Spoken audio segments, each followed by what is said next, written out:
अब लगातार बने हुए हैं युद्ध की बड़ी खबर पर आज तक पर ये महा कवरेज लगातार जारी। और एक और बड़ी खबर इस समय आ गई। आईडीएफ ने दावा किया है और इसराइल की तरफ से बड़ा दावा हुआ है। एक बार फिर से इसराइल ने दावा किया है। एक फाइटर प्लेन मार गिराने के बाद एक और इसराइल का दावा हुआ है। इस्फहान में हमला कर दिया है। ईरान के इस्फहान में फिर से इसराइल ने हमला कर दिया है और बैलिस्टिक मिसाइल भंडारण पर हमला किया है। यही वो है। अमेरिकी राष्ट्रपति ट्रंप भी ये कह रहे थे कि जहां जहां आर्म्स एंड एम्युनिशन है ईरान में, हम उन ठिकानों को निशाना बना रहे हैं। और अब आईडीएफ ने भी, इजराइल ने यह दावा किया है, इस्फहान में, ईरान के इस्फहान में जहां पर बैलिस्टिक मिसाइल को रखा गया है, एक बड़ा भंडार है, वहां पर हमला किया। ये तो बड़ा स्ट्रेटेजिक हमला हुआ अशरफ। अगर ऐसा होता है तो ईरान को बहुत बड़ा नुकसान आईडीएफ पहुंचा देगा। दरअसल अगर हम इस्फहान की बात करें तो ये वही जगह है जहां पर न्यूक्लियर फैसिलिटी की ईरान 12 दिन के युद्ध के दौरान अमेरिका ने बॉर्डर से उस फैसिलिटी पर हमला किया था। और यहाँ तक कि तब दावा किया था अमेरिका के राष्ट्रपति डोनाल्ड ट्रंप ने कि वो न्यूक्लियर फैसिलिटी पूरी तरह से उन्होंने ख़त्म कर दी। और इसमें हाँ वो जगह है जहाँ पर अगर हम टोपोग्राफी और जोग्राफी उसकी देखेंगे तो पहाड़ आसपास उस जगह में खड़े हैं, उस कस्बे में। और वहाँ पर जो है, जो ये इजराइल का दावा है, इसमें कोई शक नहीं कि वहाँ पर हो सकता है कि मिसाइल बेस या स्टोरेज जो है, क्योंकि कई जगह पर ईरान में रेवोल्यूशनरी गार्ड्स के ये भंडार है मिसाइल्स के, जिनसे वो पिछले 5 दिन से अब लगातार अलग अलग हिस्सों पर गल्फ में और साथ ही साथ इजराइल पर हमले कर रहे हैं। और सैकड़ों की तादाद में मिसाइल का भंडार उनके पास है, हज़ारों की तादाद में। उनमें से हो सकता है कि इस्फहान में भी कोई उनका भंडार हो, जिस पर दावा है इजराइल का कि उन्होंने उस पर जो है बमबारी की है और उसको तबाह किया है। ठीक है। जनरल मैस्टन, जनरल सोई, आप दोनों भी हमारे साथ हैं, लेकिन हमारे साथ लंदन से वरिष्ठ पत्रकार नरेश कौशिक जी भी हैं। कौशिक सर, अगर ये युद्ध भीषण हो रहा है और जिस तरह से आईडीएफ ने अभी दावा किया कि जो बैलिस्टिक मिसाइल रखने की जगह है वहां हमने हमला किया, आपको लगता है कि ये सही दिशा में जा रहे अमेरिका और इजराइल हैं? ईरान के अगर आर्म्स एम्युनिशन को ख़त्म किया जाए, लड़ने की क्षमता को टारगेट किया जाए, तो युद्ध लंबा नहीं चलेगा? देखिए सईद, सबसे पहले तो मैं एक स्पष्टीकरण कर दूं कि मैं वैसे लंदन में रहता हूं, लेकिन इस समय मैं भारत की यात्रा पर हूं, तो मैं आपसे भारत से ही बात कर रहा हूं। मैं भारत से ही मॉनिटर कर रहा हूं सर, जो ये तो भी अच्छी कुछ बात है। जी जी जी, ईरान थैंक में यू हो रहा है। जी। ये जो स्ट्रेटजी है अमेरिका और इजराइल की, ये अभी तक तो बहुत ज्यादा कामयाब होती हुई मुझे नहीं दिख रही है, क्योंकि उनको ये लगता था कि खामिनेई की मौत के बाद, और बहुत जो इन्होंने ज्यादा से कोई 30-35 लोगों को उन्होंने, बड़े कमांडर्स और उनके रक्षा विशेषज्ञों को जो मार दिया था एक ही दिन में, उसके बाद लगता था कि रिजीम तो कल बिल्कुल कोलैप्स कर जाएगा। ऐसा हुआ नहीं।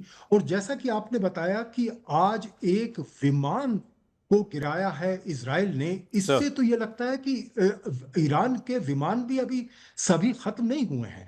ये तो हमें पिछले साल जून में अमेरिका और इजराइल ने ये कहा था कि उन्होंने तो बिल्कुल उनके सारे विमानों को ध्वस्त कर दिया है, कुछ उनके पास बचा नहीं है, और बैलिस्टिक मिसाइल भी बहुत सारे उनके खत्म हो गए हैं।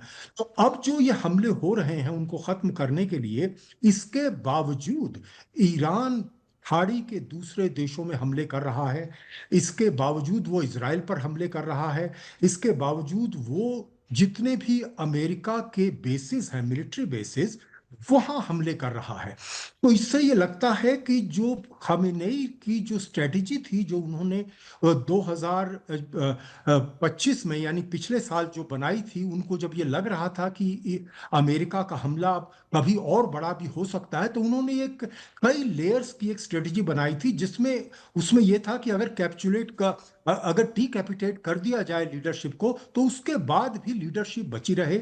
यानी उन्होंने डेलीगेट कर दिया था अपने कमांडर्स को कि बड़ा कमांडर अगर आपको इशारा ना दे, ऑर्डर ना दे, तो सर भी आप जवाब दे सकते हैं। जी, तो ये अब जो हो रहा है, ये इस चीज का एक तरह का सबूत है कि जो खामेनेई की जो स्ट्रेटेजी थी, वो उनके जाने के बाद भी लागू है। ठीक है जहां तक कि अमेरिका और इजराइल की जो स्ट्रेटेजी है, जो सर। उन्होंने सोचा था कि 2-3 दिन में कर लेंगे, वो नहीं हो रहा। और अब तो ग्राउंड ट्रूप्स की बात कर रहे हैं, ये बता रहे हैं कि उनकी कोई एंड स्ट्रेटजी नहीं है, कुछ पता नहीं ये कब तक चलेगा। तो मुझे तो लगता है कि इस समय ट्रंप को खुद नहीं पता वो क्या कर रहे हैं। सर ये बहुत इंपॉर्टेंट बात कौशिक सर आपने कही है। जनरल सोई, जनरल साहब, अमेरिका एक तरफ ये दावा करता है कि हमने 2000 ठिकानों पर हमला किया है, और ये भी साथ साथ दावा किया जाता है कि हम स्ट्रेटेजिक लोकेशंस पर हमला कर रहे हैं। तो इस अभी भी अगर फाइटर जेट को मार गिराया जा रहा है, अभी भी अगर ईरान अमेरिकी सैन्य बेसिस को निशाना बना रहा है और पूरा मिडिल ईस्ट में जगह जगह जाकर मार रहा है, तो ये फिर कहां हमले किए अमेरिका ने, कहां आईडीएफ ने हमले किए सर? और क्या कोई कॉन्ट्रडिक्शन आपको इसमें नजर आता है जनरल सोई? सईद भाई, सबसे पहले तो आज तक परिवार को, सभी को मेरी तरफ से होली की बहुत बहुत आपको भी शुभकामनाएं। बहुत बधाई सर, हैप्पी होली।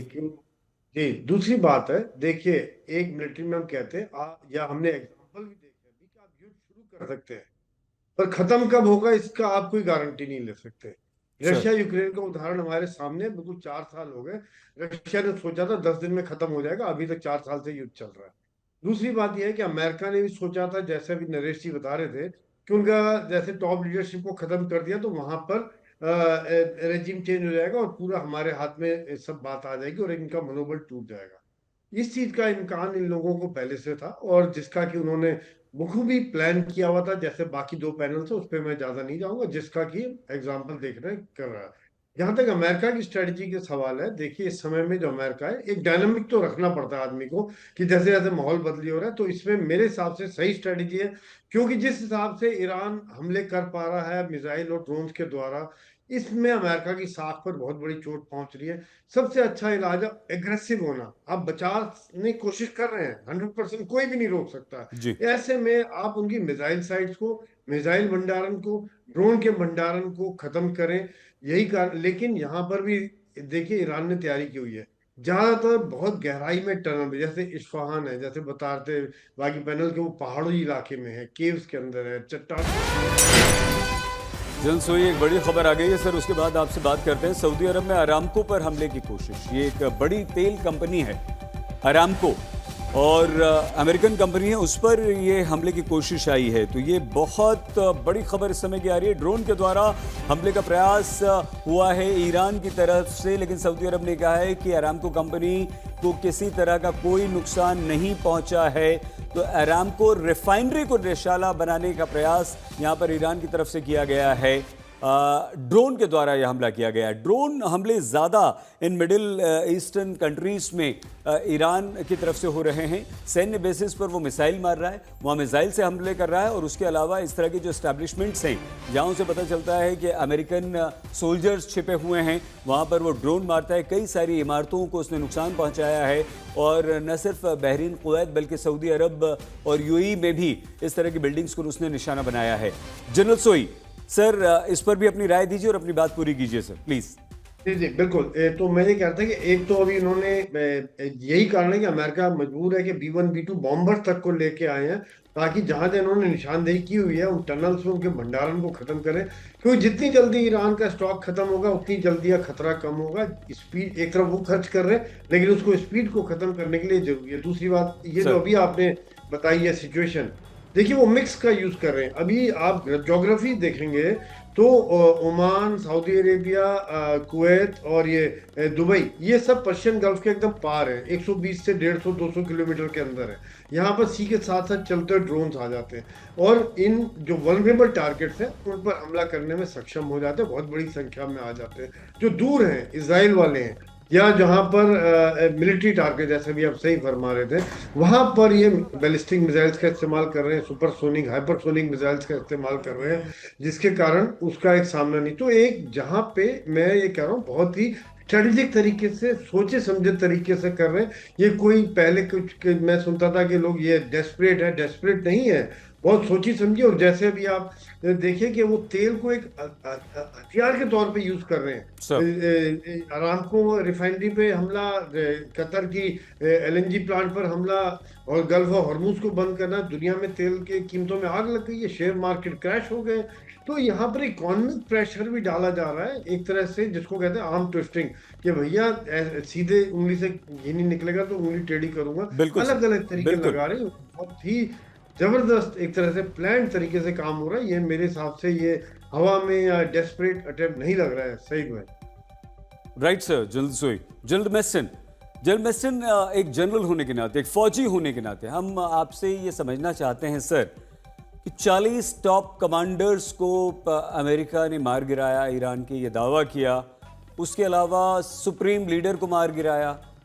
ये डेस्परेशन में जो हमले हैं, जनरल सोई जो बोल रहे हैं, ये सब लोग हम लोग यही समझ रहे थे कि बौखला गया है ईरान, अपने सुप्रीम लीडर की मौत से गुस्से में है और वो हमले कर रहा है। लेकिन अगर हम एक फौजी के नाते, आपको एक जनरल के नाते आपसे पूछें तो ये स्ट्रेटजी सर किस तरह की नजर आ रही है अब आपको कि वो इकोनॉमिकली डेंट करने का प्रयास कर रहा है क्या? समझ सकते हैं सर हम ऐसा?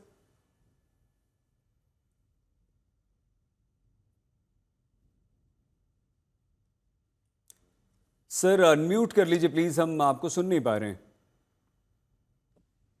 ईरान की स्ट्रेटेजी डे वन से क्लियर है और मैं तो बोलूंगा डे वन से नहीं, ये बहुत दिनों से, लड़ाई के कई दिनों से पहले इनकी स्ट्रेटेजी बहुत क्लियर थी। इनको पता था कि इनके ऊपर एक ना एक दिन हमला होगा, उसकी तैयारी थी। और ये जो इनको समय मिला है, ये जितनी टॉक्स हो रही थी, पीस टॉक्स, ये न्यूक्लियर के ऊपर टॉक्स हो रही थी, इस पर इनको बहुत समय मिला है तैयारी करने को लिए। और हो सकता है चाइना ने भी इनको काफी मदद दी है, सैटेलाइट इमेजरी वगैरह सब टाइप किया, कम्युनिकेशन। तो इनकी स्ट्रेटजी ये थी, इन्होंने सब कंटीजेंसीज वर्कआउट की थी।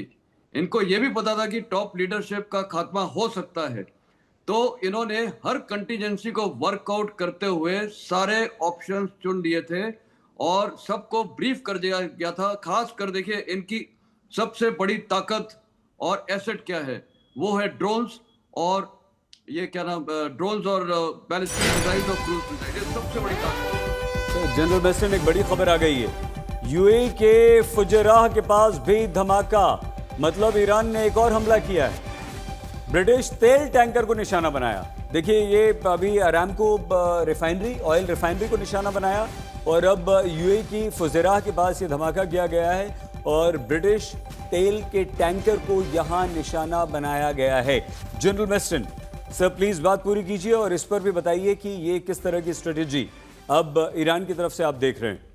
देखिए, ये जो हमले हैं ये सारे पार्ट ऑफ स्ट्रेटेजी है। तो वही मैं बता रहा था, जैसे बैलिस्टिक मिसाइल्स है या क्रूज मिसाइल्स है या ड्रोन्स है, उनको लॉन्च करने के लिए इनके इंडिपेंडेंट डिटैचमेंट्स हैं, जिसको क्रू बोलते हैं, और उनको पहले से ही ये टारगेट दिए गए होंगे, बहुत पहले से ही, कि आपका ये टारगेट है, ऐसे ऐसे आपने चुनौती, जब भी चुनौती आती है आप मारेंगे। क्योंकि अभी क्या है, इनका कमांड कंट्रोल स्ट्रक्चर में फर्क पड़ा है, कम्युनिकेशन में फर्क पड़ा है। क्योंकि अभी अगर ये मोबाइल या कोई भी कम्युनिकेशन का इस्तेमाल करते हैं, वो सब्जेक्ट टू मॉनिटरिंग है। तो इंडिपेंडेंट डिटैचमेंट्स हैं, वो काम कर रहे हैं और बेहतरीन काम कर रहे हैं। ओवरऑल स्ट्रैटेजी क्या है? ओवरऑल स्ट्रैटेजी ये है कि नंबर 1, लड़ाई जितनी खिंचे ये ईरान के फायदे में है। कारण एक तो जितनी भी ये गल्फ स्टेट्स पे ये फायरिंग कर रहे हैं, आपको पता है ये ड्रोन्स और मिसाइल फायर करते जा रहे हैं, जैसे अभी फुजारा का भी बताया। इससे नुकसान कई वहां पर जो कंट्रीज हैं उनको तो हो ही रहा है, साथ में वहां क्या उनकी टूरिज्म इफेक्ट होगी, एयरक्राफ्ट वगैरह, ये बेसिकली जितनी भी फ्लाइट्स है वो सब बंद हो गई है, तो इकोनॉमी पे बहुत बड़ा फर्क पड़ेगा। और दूसरा, इनकी जो ऑयल एंड गैस प्रोडक्शन है, खासकर गैस तो यहाँ पर है एलएनजी, जिस प्रकार कतार में है या बहरेन में है, वो सब ठप कर दिए गए इनकी प्रोडक्शन। तो और साथ में ऑयल प्रोडक्शन, जैसे भी आपने बताया, अरामको ऑयल फील्ड्स को फिर से फायर करने का ये तो एक ड्रोन लॉन्च किया था। तो बेसिक स्ट्रैटेजी ये है कि वहां पर फायर करते रहो, स्ट्रेट ऑफ हॉर्मुज को कंट्रोल करो और दुश्मन को, उनके लिए दुश्मन है इजराइल और ऑफ कोर्स अमेरिका, इनको बैटल में ड्रॉ करे रहो लंबे समय तक। लंबे समय तक क्या है, अमेरिका के ऊपर सबसे ज्यादा प्रेशर आएगा पूरे विश्व से, गल्फ कंट्री से, कि आपकी वजह से हमारी इकोनॉमी सफर हो रही है, हमारा सब कुछ सफर हो रहा है। अभी आप देखिए, गैस यूरोप में गैस प्राइसेस बहुत बढ़ गए हैं, इनकी पूरी डिपेंडेंसी ये कतार गैस एलएनजी की यहाँ पर थी, वो तो ठप ही पड़ी हुई है। अब इनके पास, रशिया के पास ऑप्शन जाने का कोई है ही नहीं। तो कहने का मतलब है ये सारी एक अच्छी सोची समझी स्ट्रेटेजी है। तो मैं बोलूंगा आज की तारीख में ईरान कंट्रोल पे है। ऐसी बात नहीं है कि उनकी लीडरशिप डिफंक्ट हो गई है, इनको कोई ना कोई कुछ बता रहा है और सिस्टम अभी भी चल रहा है। और ईरान इतना बड़ा देश है, और खासकर ये जो माउंटेनियस इलाका है, पहाड़ी इलाका, इनमें डीप टनल्स खुदी हुई हैं। आपने देखे हैं विजुअल्स, किस प्रकार ड्रोन्स और वहाँ मिसाइल लॉन्चर्स पड़े हुए हैं, तो उनको टारगेट करना आसान नहीं है। तो सर आपको रोक रहा हूँ, एक और बड़ी खबर आ गई है बीच में और सायरन बज चुका है वॉर ब्रेकिंग का। ईरान के लड़ाकू विमान को इजराइल ने मार गिराया। एक बार फिर से आप देखना होगा कि ये पहले वाला विमान है या दूसरा, नहीं, याक 130 वही विमान है जो कुछ देर पहले मार गिराया था। ये खबर एक बार हमने आपसे फिर से बताई। अशरफ, जिस तरह से जनरल सोई, जनरल मेस्टन बता रहे हैं, कौशिक जी बता रहे हैं कि अभी भी एक सिस्टम के तौर पर ईरान काम कर रहा है, जगह जगह से सटीक निशाने बनाए जा रहे हैं। अरामको पर हमला, उसके अलावा ब्रिटिश ऑयल टैंकर पर हमला, ये किस तरह की स्ट्रेटेजी आप देखें? ये बहुत खतरनाक स्ट्रेटजी है और उसके लिए चाक आउट काफ़ी महीनों से ईरान ने किया कि वो हर कोई कमज़ोर नस जो है अमेरिका की और इजराइल की उसको पकड़ता है। कमज़ोर नस जो है अमेरिका की वो ये है एनर्जी, और उसने गल्फ में दशकों से जो भी युद्ध लड़े, जो भी तख्ते पलट किए, चाहे इराक हो, चाहे लीबिया हो, चाहे हाल फिलहाल में जो वेनेजुला की बात हो, तो तेल की लड़ाई है। ओवरऑल तो लड़ाई तो तेल को लेकर है, तेल के भंडारों को लेकर है। लेकिन गल्फ में जितने इंटरेस्ट ऑयल को लेकर और गैस को लेकर और जिस तरह निर्भरता है उस पर न सिर्फ अमेरिका या इजराइल बल्कि हम कहें कि यूरोपीय देशों की, तो उस चीज़ को और मन में आ गया। अशरफ, आपको रोक लूँ बीच में? भाई आप तो लेबनान भी होकर आए हैं, आपने तो इन सब जगहों का दौरा किया है युद्ध वाले। ये हिजबुल्ला कहाँ है अभी? जबकि आईडीएफ की तरफ से तो हमले हो रहे हैं, लेकिन हमने एक भी नहीं सुना कि हिजबुल्ला भी अटैक कर रहा है। हिजबुल्ला बहुत भीषण अटैक कर रहा है इजराइल पर, लेकिन अब पता नहीं ये ग्लोबल वारफेयर और प्रोपेगेंडा में कितनी हैसियत है, क्योंकि वो पश्चिम का तो उस पर बहुत ज़्यादा दबदबा है। लेकिन वो खबरें जो हैं कहीं ना कहीं इंटरनेशनल मीडिया में नहीं पहुंच रही हैं। जब से supreme leader Syed Ayatollah Khomeini की जो है हत्या हुई है, तब से 1.5 साल के बाद हिजबुल्लाह जो कि सबसे ताकतवर एक मलेशिया ईरान की है, लेबनान में ऑपरेट करती है। हसन नसरुल्लाह जो उनके प्रमुख 2024 में मारे गए थे, इसी तरीके से जिस तरह से सुप्रीम लीडर मारे गए थे उसमें भी इजराइल ने बहुत बड़े बॉम्ब्स का इस्तेमाल किया था जो पेनिट्रेट कर गए थे उस कम्प्लेक्स में करीब 30 मीटर नीचे, और फिर उस बंकर को दुष्ट किया गया था जिसमें हिजबुल्लाह हेडक्वार्टर के साथ साथ वो भी मारे गए थे। लेकिन उसके बाद जो थोड़ा बहुत कमज़ोर पड़ा था हिजबुल्लाह, क्योंकि उनकी टॉप लीडरशिप जो है वो एलिमिनेट की गई थी। यहाँ तक कि उस बार भी इजराइल ने दावा किया उस युद्ध में कि हमने हिजबुल्लाह को ख़त्म किया। लेकिन अब जो पिछले 3 दिन से हिजबुल्लाह की तरफ से नॉर्दर्न जो इजराइल का इलाका है, जो नॉर्दर्न पार्ट्स है, वहाँ पर जब हमास के साथ युद्ध शुरू हुआ था इजराइल का, तभी जो है हिजबुल्लाह ने भी इजराइल पर युद्ध शुरू किया था। करीब 1 लाख जो निवासी उस नॉर्दर्न इजराइल के हैं, गलीली साइड के और जो सीमा लगती है लेबनान से, उनको अपने घर छोड़कर सुरक्षित जगहों पर जाना पड़ा था। और 1 साल लगा था उस स्थिति को संभालने में इजराइल को, और फिर जब सीज़ फायर हुआ था तब वो धीरे धीरे वापस आना शुरू हुए थे इजराइल के उस ऑक्यूपाइड इलाके में जो फ़लस्तीन का एक ज़माने में इलाका था। लेकिन पिछले 3 दिन के दौरान अब इजराइल में वो परिस्थिति दोबारा बन गई है जहां पर अपने ही उनके नागरिक जो सीमावर्ती इलाकों में इजराइल के रहते हैं, नॉर्दर्न इजराइल में, वो वहां से सुरक्षित स्थानों की ओर जा रहे हैं, तेल अवीव जा रहे हैं या बाकी जो जगह हैं सेंट्रल इजराइल में। तो वो जो है वो कहीं ना कहीं जो प्लान 2 साल पहले इजराइल ने तैयार किया था वो एक बार फिर विफल हो गया। और यही वजह है अब इजराइल ने ये धमकी दी है। एक तो बमबारी लेबनान पर कंटिन्यू पिछले 3 दिन से जारी है। कल वहाँ 52 लोग मारे गए, 52 लोग। आज भी करीब 10 के करीब जो है वहाँ पर लोग मारे गए हैं। उनमें हिजबुल्लाह के भी कुछ लड़ाकू हैं, कुछ आम नागरिक हैं। वहाँ के अस्पताल पर भी बमबारी की है, खासतौर से बीरूत जो कि दुनिया के बड़े शहरों में और गुंजान शहरों में आबाद होता है, उस बीरूत के सबर्ब में जो हिजबुल्लाह का गढ़ माना जाता है, वहाँ पर पिछले 3 दिन से दिन रात लगातार जो है इजरायली बमबारी जारी है। लेकिन उसके बावजूद भी हिजबुल्लाह जिसको दावा किया था इजराइल ने हमने ख़त्म किया है, उसके ड्रोन्स, उसके मिसाइल्स जो हैं नॉर्दर्न इजराइल के अलग अलग हिस्सों में हिट कर रहे हैं। तो कहीं ना कहीं जो है हिजबुल्लाह ने इजराइल के लिए दूसरा फ्रंट खोला। एक तो अब उनको ईरान की तरफ जो है बमबारी के लिए जाना है और दूसरी तरफ लेबनान की तरफ। कौशिक सर, ये जो सपोर्टिंग रेडिकल ग्रुप्स हैं भाई, इन पर तो आईडीएफ और अमेरिका की तरफ से हमेशा से स्ट्राइक्स होती रही हैं, इनको ख़त्म करने की कोशिशें होती रही हैं। ये ख़त्म क्यों नहीं हो पा रहे हैं? और आपको लगता है कि इस युद्ध में कहीं ना कहीं परोक्ष परोक्ष इन लोगों का भी हाथ है, ये लोग भी शामिल हैं? देखिए, सबसे पहले तो मैं हिजबुल्लाह पर बोलना चाहता हूँ। हिजबुल्लाह को कोई 80% तो खत्म कर दिया था पिछले साल, पिछले 1.5 साल में, जब